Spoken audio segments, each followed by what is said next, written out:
সুপ্রিয় শিক্ষার্থীগণ, তোমাদের গ্রামের লজ অফ ডিভিশন অর্থাৎ গ্রামের ব্যাপন সূত্র সম্পর্কে আলোচনা চলতেছে। সে আলোচনা আমি অনেকগুলো ম্যাথমেটিক্যাল প্রবলেম সলভ করে দিয়েছি তোমাদের সামনে। আজকে ওই পরিবেশ রসায়নের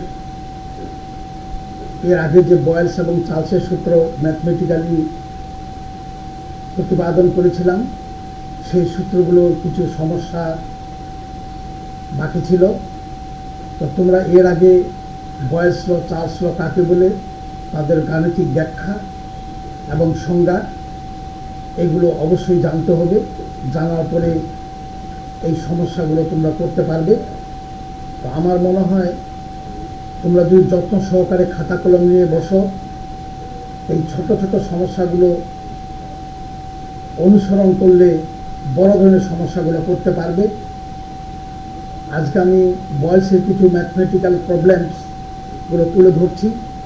যেমন দেখো, ব্ল্যাক বোর্ডে আমি একটা এখানে বেলুন আঁকে দেখাইছি। এই বেলুনটার ভিতরে বায়ু আছে 1.2 লিটার, অর্থাৎ V1 আছে 1.2 লিটার বায়ু দ্বারা ভর্তি, এবং সেখানে চাপ আছে P1 আছে 90 সেন্টিমিটার অফ মার্কারি। এটা হলো চাপ, বায়ুর চাপ। এখন এই চাপটাকে 70 সেন্টিমিটার অফ মার্কারি হ্রাস করা হইল।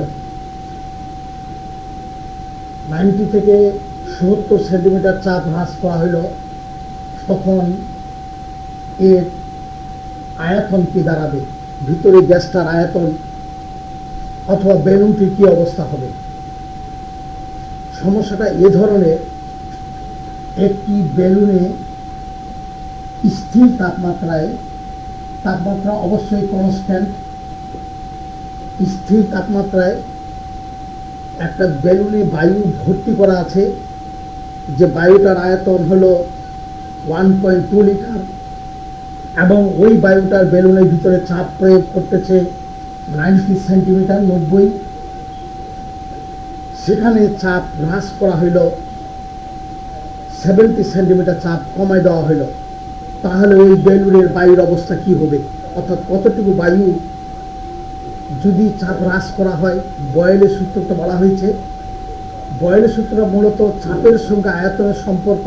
স্থির তাপমাত্রায় যদি চাপ বৃদ্ধি করা হয় তাহলে আয়তন সংকুচিত হবে, দ্বিগুণ চাপ করলে অর্ধেক আয়তন হবে, 3 গুণ চাপ করলে তার ওই চাপের 3 ভাগের 1 ভাগ আয়তন দাঁড়াবে। তো যাই হোক, সূত্রটাতে আমরা জানি যে P1 V1 is equal to P2 V2। তাহলে এখানে বাহির করতে হবে আমাদের V2। তাহলে P1 V1 is divide by P2। এখন মান সমূহ আমরা বসাবো, আর কিছুই না। তাহলে P1 এর মান আছে 90 এবং V1 আছে 1.2 লিটার, ডিভাইড বাই P2 হইল 70। তাহলে দাঁড়ালো এভাবে, এটা যদি উঠাই দিই, that is 90 plus 12 is divide by 700, that is, এটাকে ভাগ দিলে যে রেজাল্টটা দাঁড়াবে সেটা হচ্ছে 1.54 লিটার। অর্থাৎ এই পরিমাণ বায়ু ছিল আমরা যখন চাপ হ্রাস করা হয়েছে, সে আয়তন বৃদ্ধি পেয়েছে। আমরা সেখানে চার্লস বয়েলের সূত্র ব্যাখ্যা করতে গিয়ে দেখিয়েছি যে কোনো গ্যাসে যদি চাপ দেওয়া হয় 22 কিলো প্যাসকেল, আয়তন দাঁড়াবে 0.334। সেই উদাহরণে তোমরা দেখিও। আবার চাপ যদি করা হয় 41.6, সেখানে আয়তন দাঁড়াবে 0.184। আবার চাপ যদি করা হয় 69.4, সেখানে তার আয়তন দাঁড়াবে 0.109। অর্থাৎ যতই চাপ বৃদ্ধি করা হোক না কেন আয়তন সংকুচিত হবে। এটার কারণ হলো এই গ্যাসগুলো, তার গ্যাসের কণাগুলোর মধ্যে যে আন্তঃআণবিক আকর্ষণ ফোর্সের তুলনায় তাদের আন্তঃআণবিক ফাঁকা জায়গা অত্যাধিক বেশি। যখন চাপ প্রয়োগ করা হয় তখন তার আয়তন সংকুচিত হওয়ার সম্ভাবনা, যেহেতু আন্তঃআণবিক তাদের ফাঁকা জায়গা বেশি আকর্ষণের তুলনায়, এই জন্য গ্যাসের নির্দিষ্ট আকার বা আয়তন কিছুই নেই। এটা 5 সিসি গ্যাস থেকে এটা বিরাট ঘর ভর্তি করে রাখা যাবে, আবার 100 সিসি গ্যাস দিয়েও ওই ঘরটি ভর্তি করে রাখা যাবে। অর্থাৎ যে পরিমাণ গ্যাস হোক না কেন যেখানেই সে থাকবে তার সম্পূর্ণ জায়গা সে দখল করে থাকবে। এটা গ্যাসের একটা অন্যতম বৈশিষ্ট্য। এবং গ্যাসের কণাগুলো অসংখ্য কণার সমন্বয়ে গঠিত। এই কণাগুলোর ধর্ম হলো স্থিতিস্থাপক এবং তাদের প্রত্যেকটি কণার আয়তন সম আয়তন। এগুলো তোমাদের গ্যাসের গঠন সম্পর্কে। তাহলে এটার অ্যান্সার হলো 1.454 লিটার। এবার দ্বিতীয় সমস্যা আছে, তোমাদের ব্ল্যাকবোর্ডে দেখতেছ। তাহলে প্রশ্নটা দাঁড়াইলো, একটা বায়ু ভর্তি বেলুনে স্থির তাপমাত্রায় যদি তার আয়তন 1.5 লিটার হয় এবং সেখানে চাপ যদি 90 সেন্টিমিটার থাকে, চাপ যদি হ্রাস করা হয় 70 সেন্টিমিটার, তাহলে আয়তন সংকুচিত হয়ে আয়তন বৃদ্ধি পেয়ে 1.52, যেহেতু চাপ কমানো হলো আয়তন বৃদ্ধি পাইল, সেহেতু আয়তন 1.2 থেকে 1.54 লিটারে বৃদ্ধি পাবে। এবার দ্বিতীয় সমস্যাটা আমরা দেখতেছি, এখানেও একটা সিলিন্ডারে বা একটা বেলুনে স্থির তাপমাত্রায় এক কনস্ট্যান্ট টেম্পারেচার, সেখানে একটা মার্বেল রাখা আছে। মার্বেল সহ গ্যাসটি গ্যাস আছে, বায়ু আছে। মার্বেল সহ গ্যাসটির আয়তন, মার্বেল সহ ধরি মার্বেল ছাড়া গ্যাসটির আয়তন, ধরি মার্বেলের আয়তন, মার্বেলের আয়তন 1 সিসি, মার্বেলের আয়তন 1 সিসি ধরলাম। তাহলে মার্বেল বাদ দিয়ে গ্যাসটির আয়তন হবে 100 থেকে এই x বাদ দিব, এত মিলিলিটার বা সিসি। এখানে আছে মার্বেল সহ গ্যাসটির আয়তন আছে 100। ধরি আমরা মার্বেলের আয়তন x, তাহলে গ্যাসটা থেকে মার্বেলের আয়তনটা বাদ দিলে শুধুমাত্র গ্যাসটি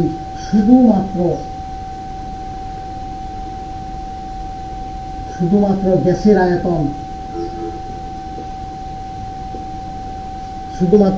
আয়তন হবে 100 মাইনাস x মিলিলিটার। এখন এর ভিতরে চাপ আছে P1 আছে 1 বায়ুমণ্ডল 1 atm। এখন এর চাপকে বৃদ্ধি করা হইল, চাপকে বৃদ্ধি করাতে চাপ বৃদ্ধি করা হইল 2 গুণ। প্রথম তাহলে 2 অ্যাটমসফিয়ার, 2 গুণ চাপ করা হইল। চাপ দ্বিগুণ করাতে ওই মার্বেলের x এর আয়তন কত? x এর আয়তন ইকুয়াল টু হোয়াট? x এর আয়তন বাহির করতে হবে। তাহলে কথাটা দাঁড়ালো এই, একটা সিলিন্ডার মধ্যে একটা মার্বেল সহ একটা গ্যাস আছে, যেটার মার্বেল সহ আয়তন হলো x মিলিলিটার। এখন ওখানে চাপ ছিল 1 বায়ুমণ্ডল, এবার চাপকে দ্বিগুণ করা হইল, তাহলে ওই পাত্রের মধ্যে মার্বেলের আয়তন দাঁড়াইল। এই চাপ দ্বিগুণ করাতে মার্বেলের আয়তন হয়েছিল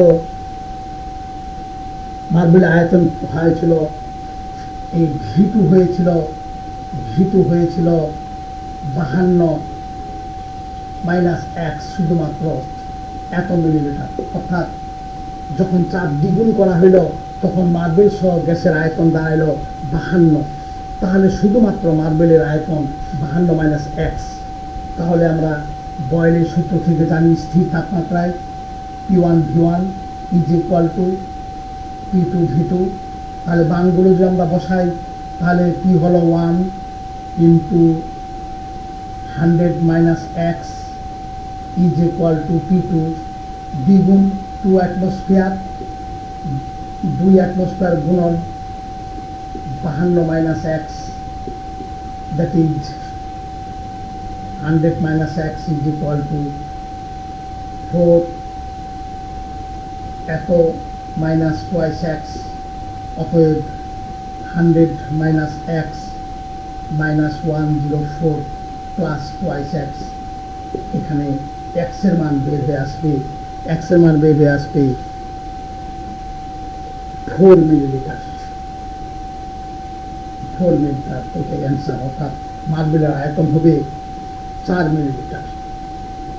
তাহলে প্রশ্নটা ছিল একটি সিলিন্ডারে মার্বেল সহ তার আয়তন ছিল 100 মিলিলিটার, তখন চাপ ছিল 1 বায়ুমণ্ডল। এখন পাত্রটাতে সেখানে চাপ দ্বিগুণ করা হইল, তখন মার্বেল সহ আয়তন সংকুচিত হয়ে 52 মিলিলিটার হইল। এখন ওই পাত্রের ভিতরে মার্বেলটি কি আয়তন ছিল তা আমরা বয়েলের সূত্র প্রয়োগ করে আমরা মার্বেলের আয়তন বের করলাম 4 মিলিলিটার। এবং কাজটা অবশ্যই স্থির তাপমাত্রায়, যেহেতু বয়েলের সূত্র। এবার আমরা চলে যাই আরেকটি সমস্যায়।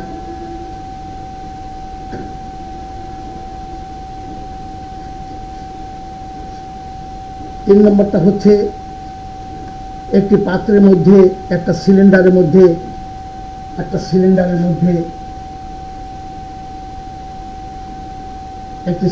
মধ্যে হাইড্রোজেন গ্যাস আছে, যার আয়তন 50 লিটার হাইড্রোজেন দ্বারা পরিপূর্ণ করা আছে। তখন এর চাপ 1 বায়ুমণ্ডল।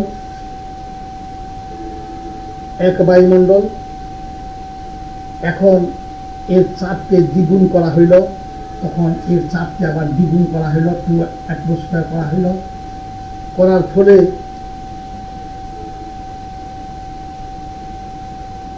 এবং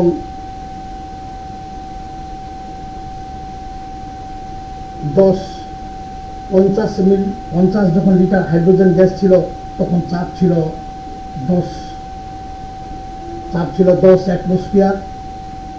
অর্থাৎ সিলিন্ডারে যখন 50 লিটার হাইড্রোজেন ছিল, তখন চাপ ছিল 10 বায়ুমণ্ডল।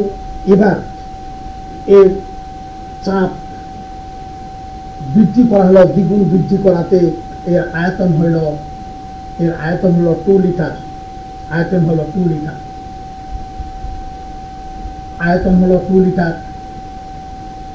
এখন কি পরিমাণ চাপ বৃদ্ধি করা হয়েছিল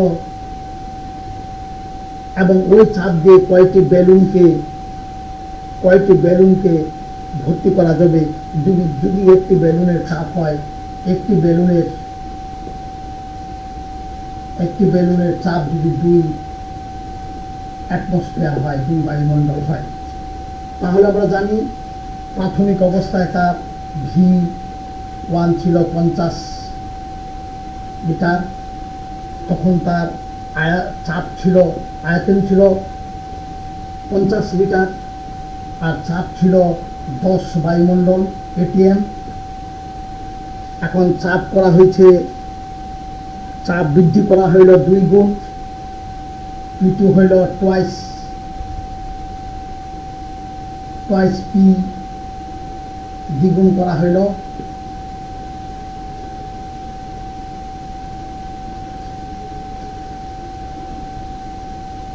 চাপ বৃদ্ধি করাতে 2 লিটার, আয়তন হইল 2 লিটার। তাহলে কি পরিমাণ চাপ বৃদ্ধি করা হয়েছিল? প্রশ্নটা এরকম, একটা সিলিন্ডারে 50 লিটার হাইড্রোজেনে চাপ ছিল 10 বায়ুমণ্ডল, ওখানে চাপ বৃদ্ধি করাতে আয়তন দাঁড়াইল 2 লিটার, সংকুচিত হইল। তাহলে যে চাপ সেখানে বাইর হলো, ওই চাপ দিয়ে কয়টি বেলুনকে ভর্তি করা যাবে? প্রশ্নটা এরকম।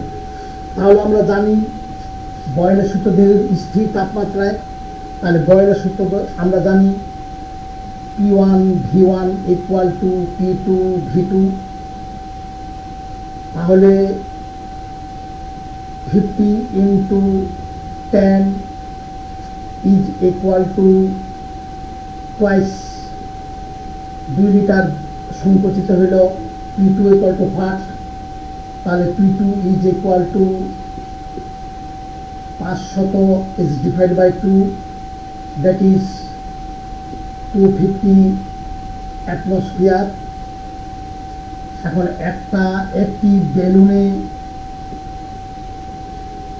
বেলুনে চাপ হইল 2 অ্যাটমসফিয়ার, তাহলে একটি বেলুনে চাপ দাঁড়াবে 2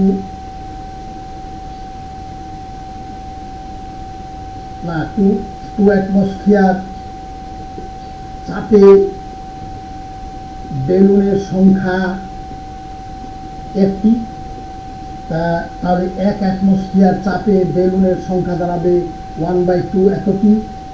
তাহলে 250 অ্যাটমসফিয়ার চাপে বেলুনের সংখ্যা দাঁড়াবে 250 ডিভাইড বাই 2, দ্যাট ইজ বেলুনের সংখ্যা দাঁড়াবে 125 এতটি অ্যান্সার। আবার প্রশ্নটা রিপিট করতেছি, একটা সিলিন্ডারে 50 লিটার হাইড্রোজেন গ্যাসের তার চাপ ছিল 10 বায়ুমণ্ডল। এবার কি পরিমাণ চাপ বৃদ্ধি করাতে তার আয়তন হলো 2 লিটার, এবং যে চাপটা বৃদ্ধি করা হলো ওই চাপটি দিয়ে কয়টি বেলুনকে ভর্তি করা যাবে। যদি একটি বেলুনের চাপ থাকে 2 বায়ুমণ্ডলে, একটি বেলুনের চাপ 2 বায়ুমণ্ডল থাকে, তাহলে আমরা দেখলাম কিন্তু পাওয়া গেল 250 অ্যাটমসফিয়ার, অর্থাৎ 2 লিটার যখন চাপ হয়েছিল তখন 2 লিটার যখন আয়তন ছিল, চাপ ছিল 250 অ্যাটমসফিয়ার। তাহলে 2 অ্যাটমসফিয়ার চাপে বেলুনের সংখ্যা হলো একটি, 1 অ্যাটমসফিয়ার চাপে কত, এবং 250 চাপে বেলুনের সংখ্যা পাওয়া গেল 125 এতটি বেলুন।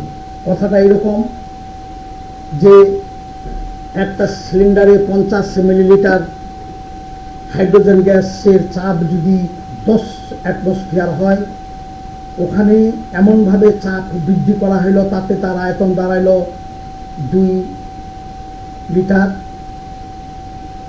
এবং যে চাপ বৃদ্ধি করা হলো ওই চাপ দিয়ে কয়টি বেলুনকে ভর্তি করা যাবে, কয়টা বেলুন সহ্য করবে বা বেলুন ভর্তি করা যাবে, যেহেতু একটা বেলুনের চাপ সহ্য করতে পারে 2 অ্যাটমসফিয়ার, তাহলে 2 অ্যাটমসফিয়ারে বেলুনের সংখ্যা একটি, 1 অ্যাটমসফিয়ারে বেলুনের সংখ্যা অর্ধেক, এবং 250 চাপে বেলুনের সংখ্যা হলো 125। তাহলে বেলুনের সংখ্যা পাওয়া গেল 125টি। এইভাবে আমরা বয়েলের এবং চার্লসের সূত্র থেকে স্থির তাপমাত্রায় বয়েলের সম্পর্কটাই হইল চাপের সঙ্গে আয়তনের সম্পর্ক স্থির তাপমাত্রায়। তোমরা এই কয়েকটি সমস্যা ম্যাথমেটিক্যাল, কারণ এখানে অনেকগুলো সমস্যা আছে, এতগুলো ম্যাথমেটিক্যাল সমস্যা তোমাদের ব্ল্যাকবোর্ডে করা সম্ভব না। শুধু এই সিম্বলিক কিছু ঘটনা দেওয়া হইল, এই ঘটনার সাহায্যে তোমরা ম্যাথমেটিক্যাল ক্যালকুলেশন করবে, এই আশাবাদ ব্যক্ত করে তোমাদের সকলের সুস্বাস্থ্য কামনা করে তোমাদের সকলকে জানাচ্ছি ধন্যবাদ।